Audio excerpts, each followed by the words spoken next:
struggle, stories of life. Welcome back, everybody. Cappuccino here. Hey, listen to another great episode of Let's Talk Local. We're kicking back into gear for 2026. Happy New Year to everybody. Hopefully, everybody. I know that I'm a little bit poor, a little bit heavier, and I've had enough of family for about 10 minutes. But, you know, we're kicking off into the new year. I'm really excited. We have a great guest here today. If you like what you see here today, folks, make sure you go to the old Google machine. Go to YouTube, 216 Creator Studios. Make sure you like, share, subscribe. Ding that bell for the future notification. We always appreciate the support.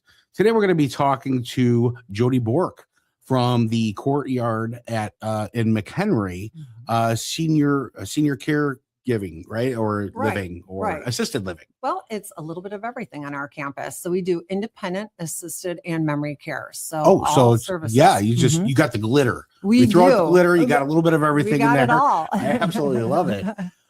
So Jodi, for you personally, what was the dream? Where does the passion come from to do what you do? Right. Well, quite frankly, it all started in middle school. We cared for my grandmother in our home back in those days, and I hate to age myself, but back in those days, in the 1900s, you either cared for your loved one in your home or you went into a nursing home. And so I watched how hard my mother worked to care for her mother and how much my sister and I had to support that care and what a toll it took on my mother. And it did get to a point where she did need to go into the nursing home, and we would go every weekend, and we would bring her dog and do pet therapy. And that's before pet therapy was even a thing. Oh. So I saw the joy that it brought the seniors, and then I actually went off to college and thought I was going to work with kids, really thought I was going to work with adolescents. So I actually had my bachelor's in psych, and I double minored in sociology and social work and work with the kids. But I had an opportunity to do an internship and with the seniors at a little 64-bed skilled community. Fell in love with the geriatric population. That's awesome. Hey, walking history books. There's so much you can learn from them. Stories. Absolutely. So many stories, I bet. Yeah. So my mom and dad, well, my brother and I were home caregivers for them as well. And there was a time where my brother and I discussed, hey, do we put them in a nursing home? You're right. There's the gray area kind of didn't exist. And the thought process from my father and my mother both were like, no, if my freedom's taken away, they just herd you like cattle and wait till you pass. We don't want that. And so we sucked it up for sure. And schedule's hard. I have a family too. And my brother, he worked out of the house and took care of mom and dad. So now with assisted living, it's kind of nice, right? Because you get to go, you tour the place, and then they get a feel for what it's like there. And it's a sense of community. Oh, absolutely. So no, your freedom is still there, but now you have somebody to help you if need be at all times, and you get to build new relationships in your little community that you're there, which is nice, because I think that once you can't drive anymore, or once you can't do certain things anymore, you feel like, well, this is it. And then, lives of families and the younger generation, they still have to do their thing, support their family and everything else. So then you feel like you're leaving them to the wayside. Right. So what is the most misconception of an assisted living, giving a tour? Right. Start with that. Well, interesting enough, I'm going to circle back to that nursing home idea, right? So again, because that had been such a thing of either home or nursing home, correct, a lot of folks now that come in, they think that an assisted living is like that. And it is anything but. Again, folks come to our community and they thrive because they have their meals provided for them. They have the maintenance provided for them. Their home is no longer their burden. Right. So it allows them the opportunity to just go and have fun. down. come on down. Come to happy hour. We're all over 21. It's all good. Meet new people. Actually, though, what's fun is in McHenry, because we are a smaller community, people know each other. I have so many folks at our community that they went to high school together. So That's pretty cool. It's almost like a little high school reunion. Yeah. I actually, They're like, not Bob. Oh, indeed. And what's fun too is I've actually had some folks that have come to tour our community, and all of a sudden they've looked at one of our clientele and they're like, "Hey, is that so and so?" And I'm like, "Yeah," and they're like, "I dated his son in high school." I'm like, "Well, I hope that relationship ended well." I mean, what a great thing that the McHenry community, the county, right? Because it's not just McHenry, it's the surrounding, it's Crystal Lake and the surrounding suburbs, right? But McHenry County itself has the opportunity to really care well for their senior population and keep them connected with each other. That constant engagement. Now, if I'm in Schaumburg and Nana wanted to come check you out, they can still do that too. It doesn't have to. You don't have to. Absolutely, we're not limited to, for sure. I actually have a family that mom's in Florida. Oh, yeah, and she had a fall, and the family wants her closer. Yeah, and they live in the area in McHenry County. So that's a family that we're starting to work with. So again, residential folks can come from any area, because again, we all kind of take off in different directions, but you know what? We all tend to come right on back. That's right. So you never know. It kind of works that way. Yeah. I've noticed that too. Let's talk about programs. Yeah. Right. I'm sure there's a lot of programs. And listen, are these the programs that you carry? Are they programs that if you're part of the Courtyard, you have to do these programs? Or is it like, hey, I want to sign up to do this? So you have different options to choose from. How does that work? So again, the Courtyard, it's apartment style living, right? So it's their own home, and you get to do in your home as you please, in the sense that you can come and join us when you want to, or if you don't want to, that's okay. That's you know, awesome. So we have a dedicated activity team. We have an activity director that really has a comprehensive engagement program, anything from pet therapy. We do have bus service and car service. So we go on outings. Nice. For Christmas, we actually went to the Woodstock Opera House.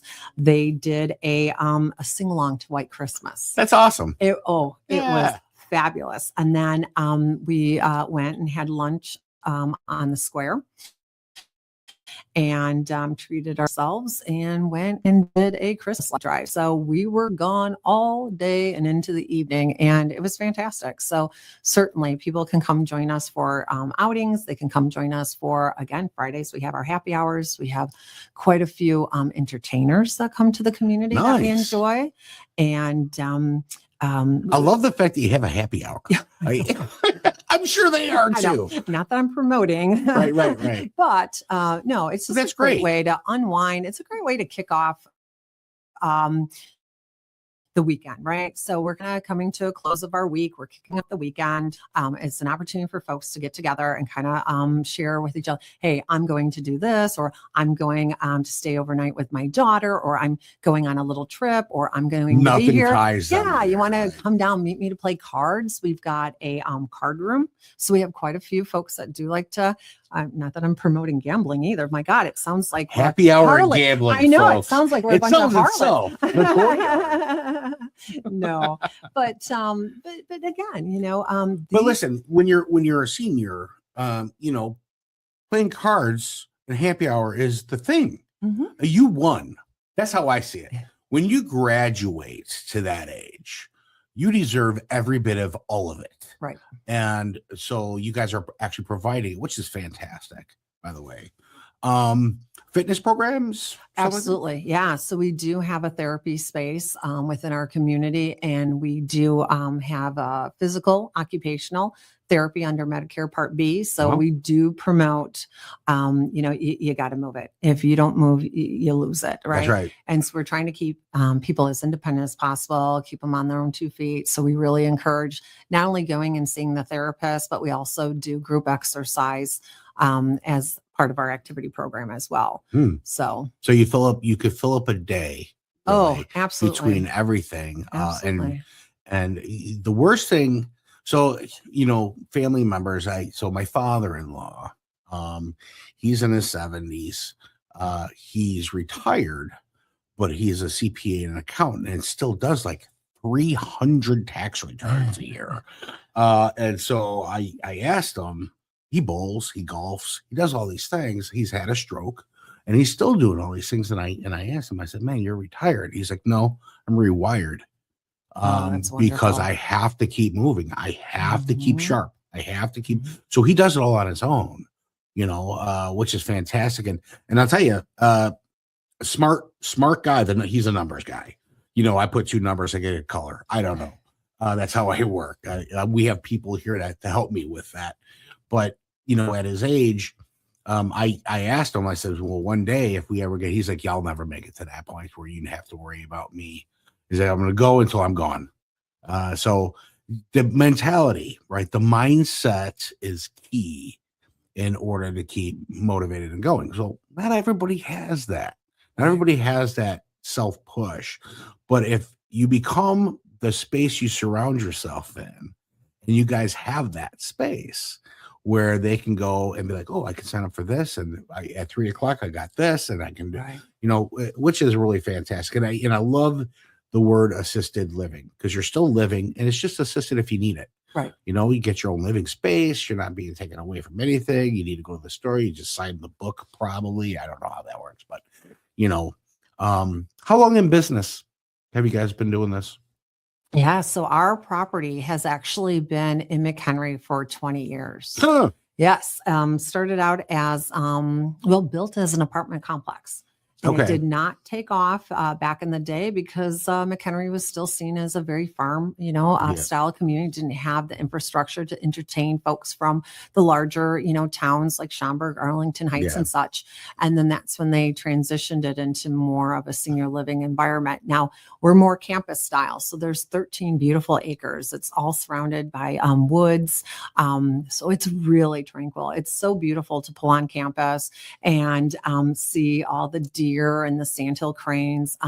We have some marsh areas, so the sandhill cranes nest, and their little ones will come right on up to the door. And we do have apartments that have patios, so our folks will put seed out and different things. So yeah, we get all sorts of wonderful, vegetation and animal life within our property. So it's really pretty.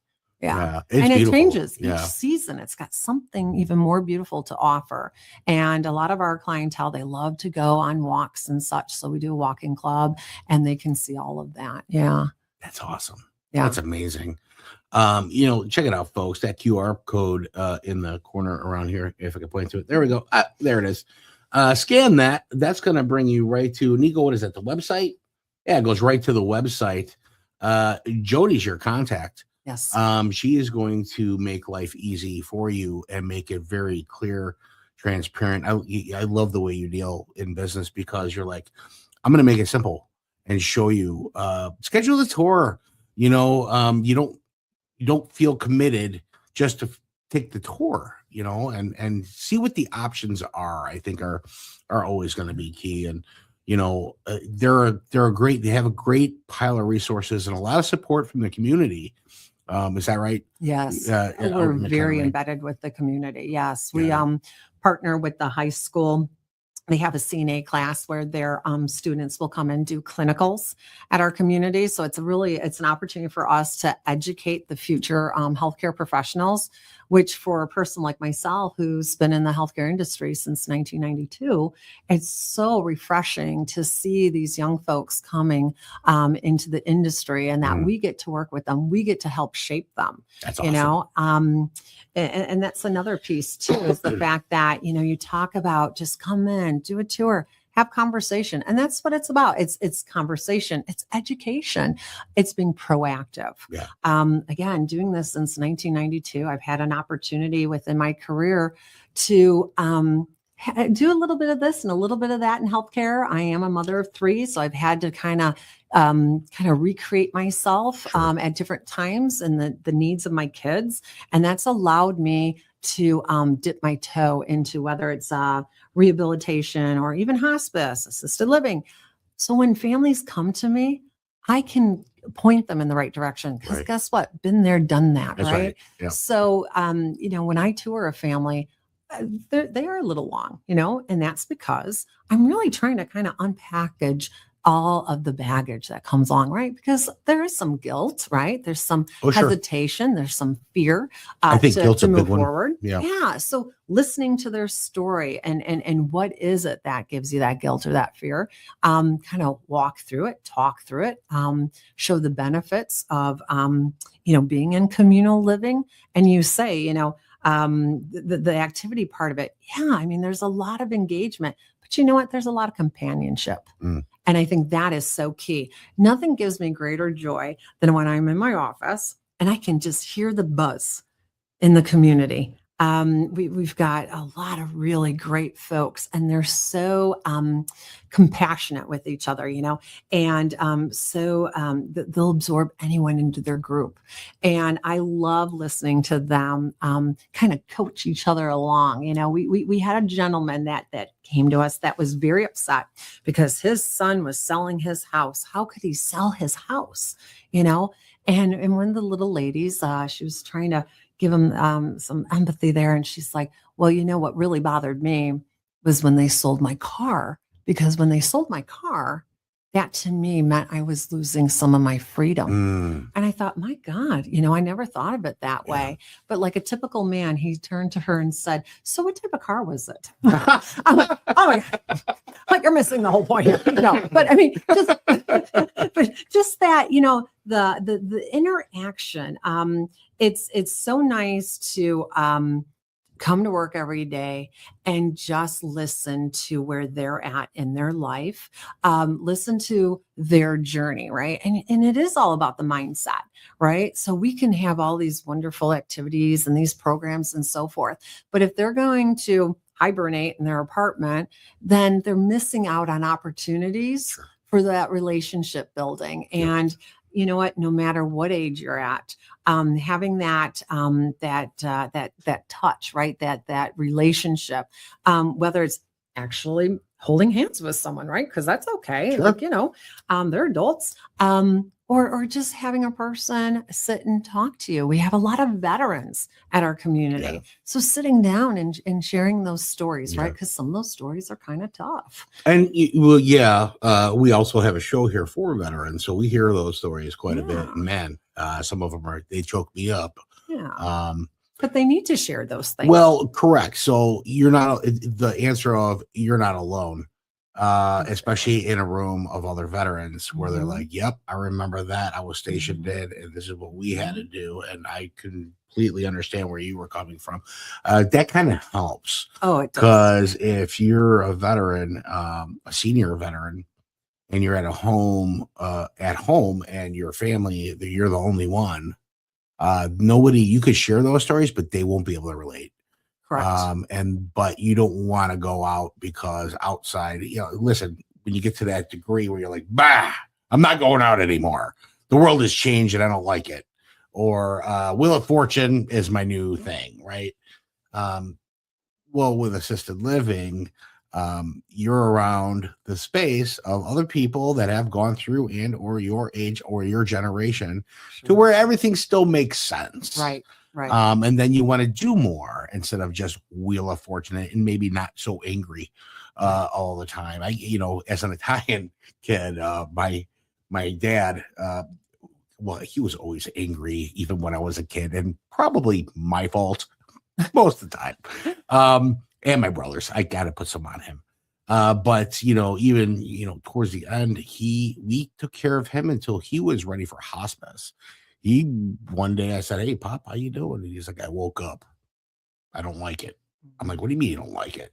He's like, I'm done. I'm like, he like knew. I was like, it was mind blowing to me. Right.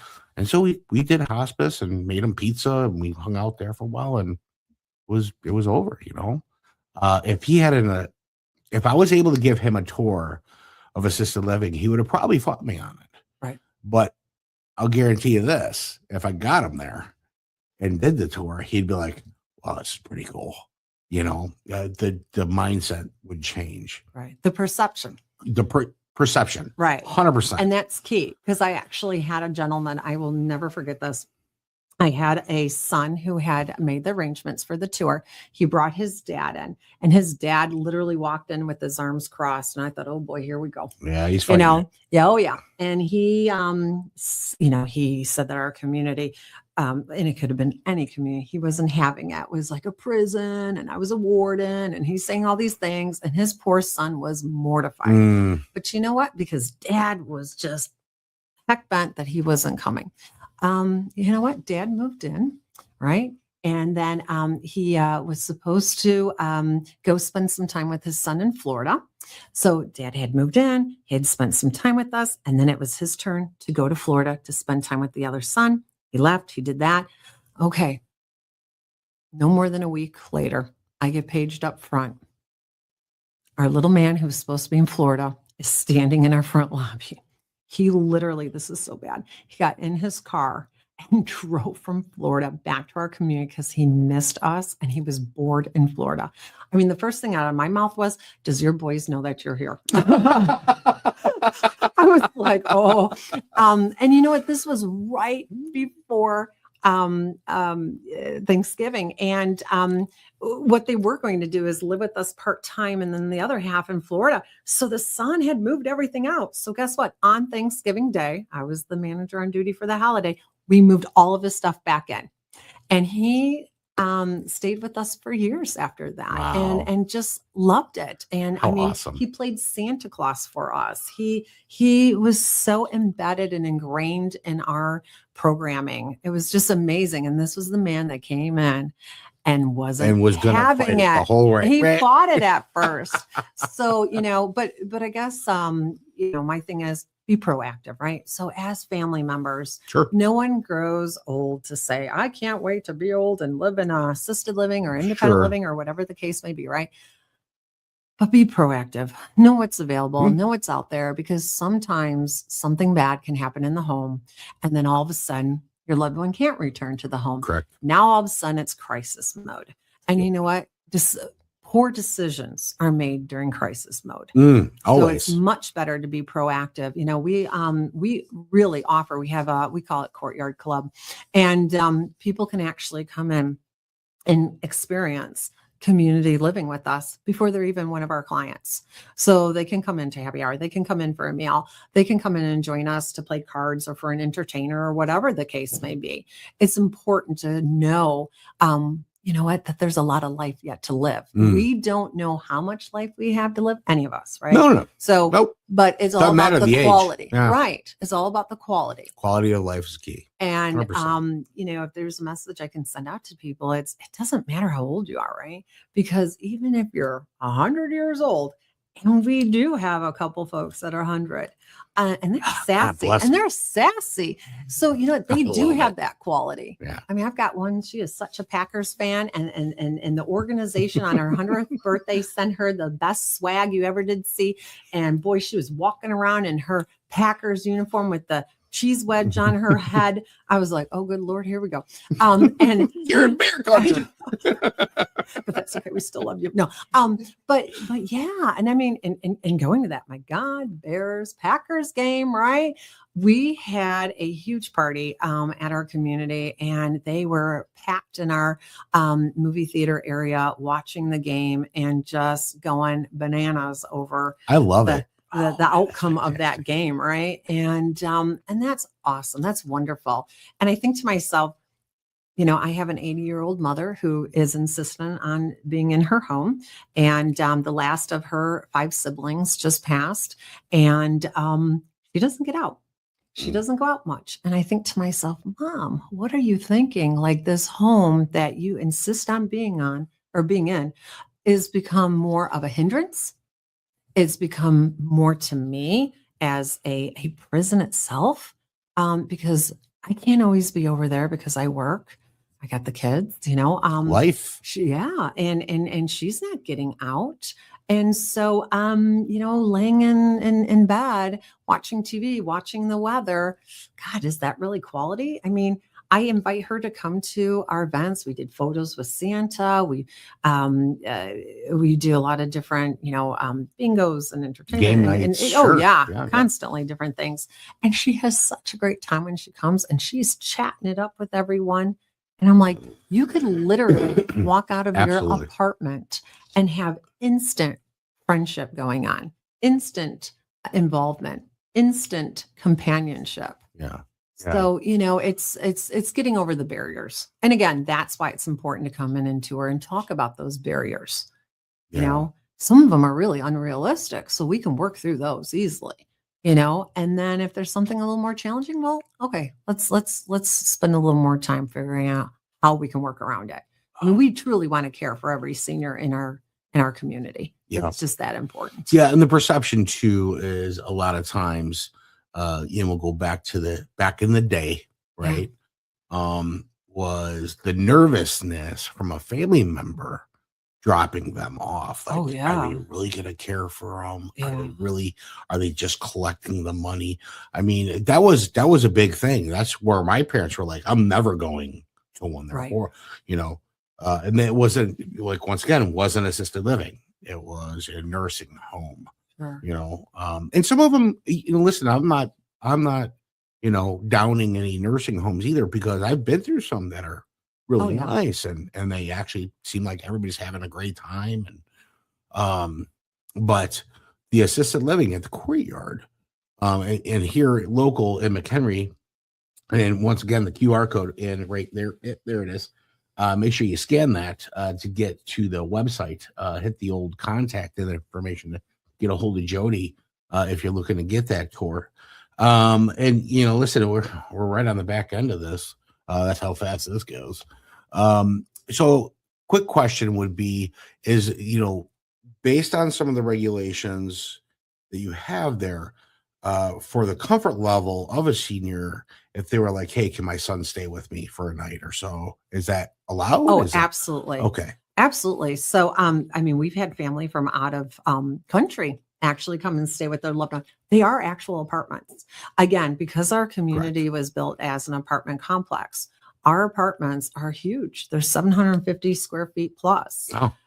They have, kitchens, living rooms, bedrooms, and bathrooms and such. I mean, they are apartments. So yes, we've had families come and stay with us. And you know what? We have plenty of our clientele that, hey, they'll pack a bag and they're going, right? They're jumping on planes. They're doing things like they are truly living their life. Yeah. And again, I think families should really think about being proactive and investigate. Have the information in your back pocket before something happens. And, like I said, you're in that crisis. Well, and similar to, listen, in my 50s, I'm like, I need to start putting a trust together. I need to start working on my stuff for my kids. Right. You make that plan, right? You make sure you're at a doctor's appointment. You make sure of all these things, but focusing on you is never the primary. It's always about somebody else. If you really think about it, as a senior, you're doing your family some justice too, because now they're not worried about you. You've already made a plan. So planning ahead is smart, because it's always going to take that one spill, that one slip in the shower, that one thing that, you remember the bracelets. I can't get up. Yeah. I've fallen and I can't get up. Sure. I mean, that was that's what this is, but now you're there. Right. And everything has emergency probably attached to it, with a recall time of instantaneous versus I got to wait. And then how do I get them in the house? And then somebody makes a phone call and somebody's got to leave work to make sure you're okay and or alive and make sure everything's okay. But if you pre-plan and you know that you're living alone, and I get it. It's your house. You bought it. I get it.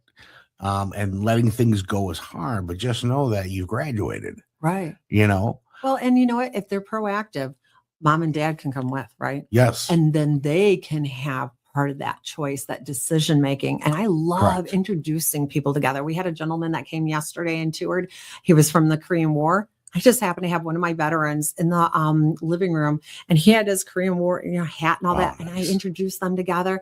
Well, guess what? Just so happens that the apartment space that this new person's going to take, they're neighbors. So they're like, oh my God, you're my neighbor. So how wonderful is that? They're already developing that friendship, that relationship, which then makes the transition not as scary. Correct. We also do an ambassadors program. We don't want people to be nervous coming into a new environment, right? So we know it's stressful on the family. We know it's stressful on their loved one. So we have ambassadors. They're our clientele that step up and like, hey, I would love to make this person feel welcome. I'll go knock on their apartment. I'll introduce myself. I'll tour them. I'll invite them down to have dinner with me so that they're not the new kid on the block, And I think that really puts not only the person at ease, but it certainly puts the family at ease. Because you're right. They're kind of like, helicopter parents, right? Like they're hovering over mom or dad, like, oh gosh, I hope they're going to fit in. Well, guess what? They've always fit in because, again, we got these great folks that are so welcoming that I have seen nothing but people flourish. I've been at our community now 7 years, and I have seen nothing but positive. I mean, I kind of wish I could write a book about it. Maybe when I retire, this will be my gig. I'll write a book or I'll do a sitcom or something, but to show the positive outcome of this community. And it's very positive. It's very positive. And it's almost like they feel accountable, like they work there. Right. Oh, like, yeah. Nope, I got this. They take ownership of their environment, right? They are 100% about it. They run activities. They run, again, the ambassadors program, our courtyard with our beautiful garden. Oh my God, our garden club, it was all men, which I was kind of surprised. But they were amazing. Yeah. We had 5 different types of tomatoes and zucchini. And a couple of the folks went out and picked the items, baked with them. Our culinary director incorporated into the meal plan. They took pride in their space and it gave them value. And that's so key. It doesn't matter to feel how old important. You are, value. Yeah. Yeah. To feel important is everything. Absolutely. To feel useful is everything. Yes. Yeah, somebody told me that, the goal in life is to be happy. No, I think the goal in life is to be useful. I think happy follows that. Mm-hmm. And, all walks of life, when you graduate, I call it graduate. When you graduate, and it doesn't matter if you were a plumber or a Fortune 500 owner, right? Kind of thing in business. There was one guy that I knew that ended up in a retirement community to where he wanted to feel so useful. He started talking to the management staff and saying, hey, listen, you let me know what I can fill in here. And it's, obviously I want to be useful. And they were like, well, you think you can? He's like, I managed a $600 million organization. I got this. Right. They have skill sets. Right. And I love the older generation because working hard was the drill that was given to you in programming for life, because you had to work hard. You work hard, play hard. That was the motto, especially for the seniors that are in seniors now. Mm-hmm. So I absolutely love the fact that people are taking that and being like, nope, I'll go knock on their door. I'm going to take them. We're going to go sit gaming together, or we're going to go watch the game together. And I love how you matched up the 2 war heroes. You're just like, boom, and watch it happen. Yeah. And it put peace of ease or to the family, because they got to sit there and watch it unfold right in front of their eyes. So it's one thing to tell a family that this will occur. Yes. It was different for them to see it. And, we've got a lot of seniors that have amazing backgrounds, right? On their previous occupations or passions or hobbies or whatever. Talent. We completely incorporate that into our daily living. So we've got folks that, a gentleman that, he tested all the electric and light bulbs and all that stuff and got us all ready for Christmas, because, man, that was his gig. We've got a gentleman that he paints. He's made some beautiful paintings that we, put around the community and such. We've got a lady that her quilting is unbelievable. She'll lay out a different quilt every month for everyone to take a look and see, you know. And then we've got caregivers that quilt. So they come together and they talk about things like that is powerful. It's almost an extension of your own family. It's education too. Yeah. So one doesn't know how they're still learning, and you still learn no matter what age you are. Oh, absolutely. I absolutely love that. Yes.